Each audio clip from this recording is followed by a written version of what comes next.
ভারতীয় মিষ্টি কণ্ঠী গায়িকা হিসেবে পরিচিত হলেও কারো কারো কাছে তিনি জীবন বাঁচানোর দূত। সঙ্গীত চর্চার পাশাপাশি তার উদ্যোগে এ পর্যন্ত ৩,০০০ শিশুর হার্টের অস্ত্রোপচার হয়েছে। তার চেয়েও বড় খবর, অস্ত্রোপচারের পর সব শিশুরাই সুস্থ আছে। সম্প্রতি ভারতের ৮ বছর বয়সী শিশু অলোক সাহুর হার্টের অস্ত্রোপচার করা হয়েছে পালাকের সাহায্যে। এটি ছিল তার মাধ্যমে হওয়া ৩,০০০তম অস্ত্রোপচার। শিশুটির অস্ত্রোপচারের সময়ে অপারেশন থিয়েটারে উপস্থিত ছিলেন পালাক। তারই একটি ভিডিও নিজের ইনস্টাগ্রামে শেয়ার করেছেন এই সঙ্গীত শিল্পী। আর সেখানে লিখেছেন, ৩,০০০ জীবন রক্ষা পেয়েছে। অলোকের সুস্থতায় দোয়া করার জন্য আপনাদেরকে ধন্যবাদ। তার অস্ত্রোপচার সফলভাবে সম্পন্ন হয়েছে এবং পুরোপুরি সুস্থ হয়েছে।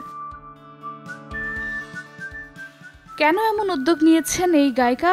তার উত্তরে একবার ভারতীয় গণমাধ্যম টাইমস অব ইন্ডিয়াকে পালাক বলেন, আমি যখন এই মিশন শুরু করি তখন এটি একটি ছোট উদ্যোগ ছিল। প্রথমবার ৭ বছরের একটি শিশুর জীবন বাঁচিয়েছিলাম। এখন এটি আমার জীবনের সবচেয়ে বড় মিশনে পরিণত হয়েছে। বর্তমানে ৪১৩ জন শিশু অপেক্ষামান তালিকায় রয়েছে। পলক আরও জানান, যেসব শিশুর হার্ট সার্জারি করার মতো অর্থ তাদের বাবা মায়ের নেই, আমি তাদের জন্য কনসার্ট করি। আমি অনুভব করি এটা আমার দায়িত্ব। আমি সত্যি খুবই আনন্দিত, কারণ কাজটি করার জন্য ঈশ্বর আমাকে নির্বাচন করেছেন।